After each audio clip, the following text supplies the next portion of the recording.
Hey guys, and welcome back to the Next Brave Step podcast. I am so excited that you are here, and today we are diving into a topic that can feel pretty heavy sometimes, but I'm hoping that after this episode, it will make you feel a little bit lighter and a lot more empowered. So today we are talking all about imposter syndrome.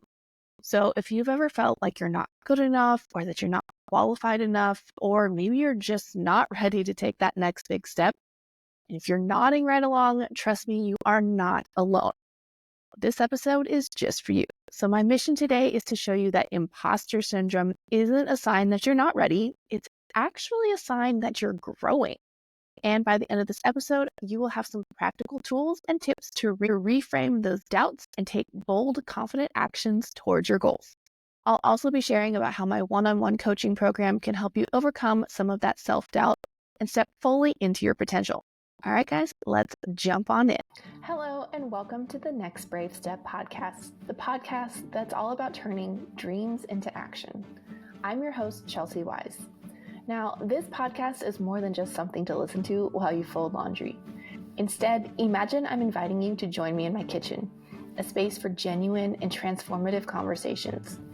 Here, with the sunlight streaming through the windows, margaritas and homemade guac on the table, we're ready to dive into stories and strategies that don't just inspire you to think about a better life, but give you the tools, motivations to go out there and make it happen. So pull up a chair, let's talk like old friends, and together we'll navigate the journey from turning dreaming into doing, one brave step at a time. Your adventure towards making your dreams a reality starts right here. Okay, so I want to start off with a story that is very close to my heart. So after I got divorced, I started working at our city as an administrative assistant. So I was, taking payments for water bills, answering the phones, all that type of thing. And while the work was pretty easy, and I was so glad to have that steady income, another position within the city opened up, and this was the position for economic development. Now, at first, I did not even want to apply for this job because I was completely convinced that I was not qualified whatsoever, especially when I really looked at the potential competition for this job. It really felt impossible. It was me with no degree, no formal education, going up against a retired lawyer. So to make things even worse, I didn't even really know what economic development was. And when I asked around to people within the city and within the commission and even within the community, everyone seemed to have a different definition for what economic development was. And the job description was pretty vague as well. But still, there was something that I just could not ignore. It was this opportunity. And I saw this gap within the city, and I really believed that I could fill that gap. So despite feeling like a total and complete fraud, I decided I was going to go for it. Now, I poured through data in census data, and I crunched the numbers, and I came to that interview with stats and ideas. Now, I pitched all sorts of ideas, including an entrepreneurship program for the library, and I shared my vision for our community. I didn't just show up to this interview, I owned the freaking room. And guess what? I got the job. But here's the kicker. In my first statewide economic development conference, I realized something that kind of blew my mind. It turns out that nobody really has a solid definition for what economic development really is, and everyone is kind of just making it up. Now, that experience taught me something huge. You do not have to have all of the answers to show up and to make a difference. Now, while city politics were not ultimately my jam, the lessons that I learned here are something that I carry on through everything that I do, even now with this podcast. Okay, so let's talk a little bit more about what imposter syndrome is and why does it show up, especially for high achievers just like you. So imposter syndrome is this persistent fear of being exposed as a fraud. And even when there's plenty of evidence to prove otherwise, it's that little voice inside of our head that says you're never going to be good enough. They're going to find out that you don't belong here. And it is terrifying. So here's why it is just this common thing among high achievers. So the more that you accomplish, the more you push yourself into new and unfamiliar territory, right? And that discomfort you feel is actually the sign of growth. It's your brain is simply reacting to something new, saying, whoa, whoa, whoa, this is unfamiliar. But unfamiliar doesn't mean that you're not capable. It just means you haven't done it before. So imposter syndrome can manifest in a couple different ways. And I want to talk about 3 different ways. So the first way is when we find ourselves constantly comparing ourselves to others. This happens all the time on social media. You'll be scrolling through and looking at other people's businesses or other people's lives and just, feeling like you don't fit in, you don't match into this nice, neat box that everybody else seems to. Now, another way that this can manifest is in attributing your success to some external factors. Like it was just luck. And, it was just a fluke that, I got the job the one time or that, this worked out. I'm not actually, capable of doing it again. Instead of it was actually all of your hard work that made it pay off, right? Now, the last thing that imposter syndrome manifests in is feeling like you have to be perfect in order to be worthy. Now, this is something that a lot of women that I coach definitely feel. They feel all 3 of them, but this one is kind of sneaky and it really, really, really can creep up on you. But here's the thing. Even the most successful people battle imposter syndrome. People like Jenna Kutcher, Amy Porterfield, Mel Robbins, and Jasmine Star have all openly shared how they have struggled with self-doubt. And if they can move through it, so can you. Okay, so let's go over how you can actually overcome imposter syndrome. Now, I want to be pretty honest with you. I don't think it's ever going to be something that you tackle once and you never deal with.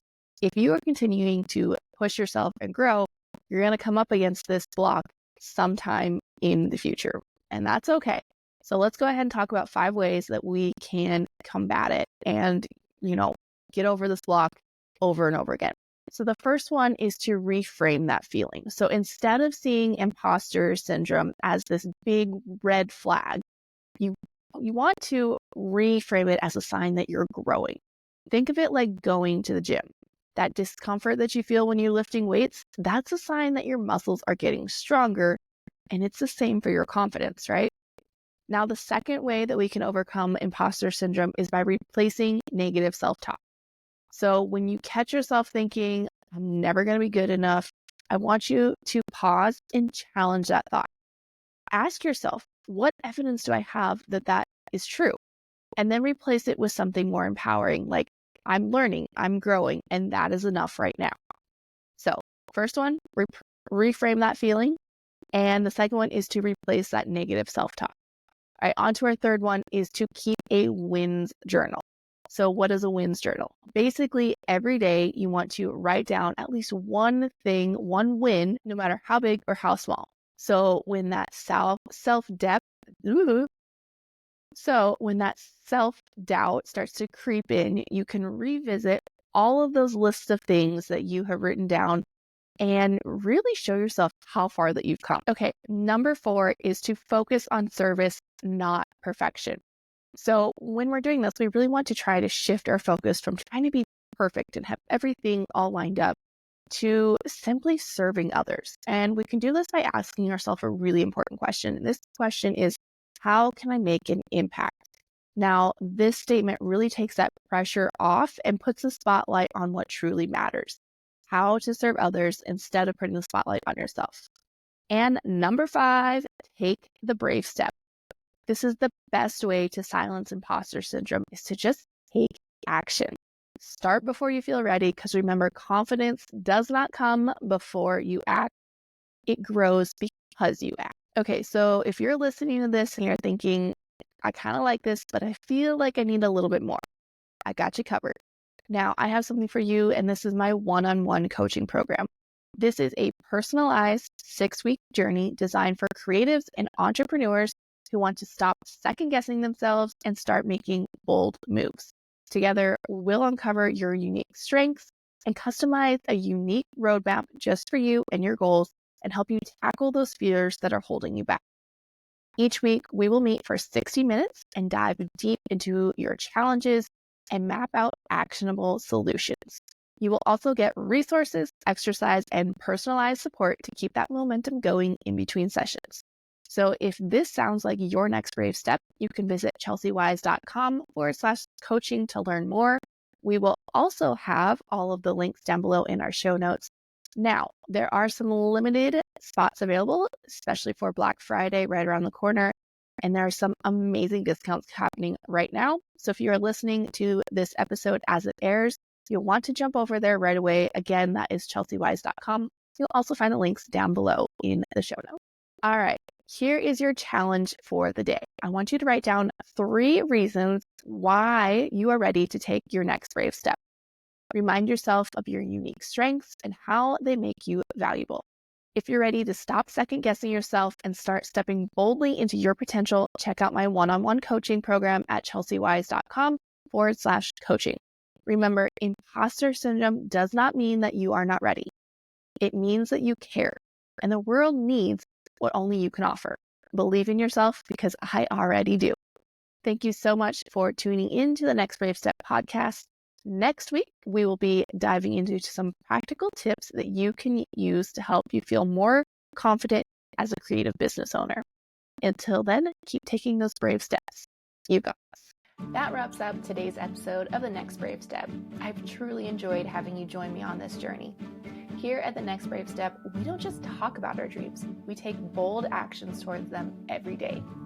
Stay connected by hitting that subscribe button and dive even deeper with us by becoming part of the Next Brave Step Insiders group on Facebook.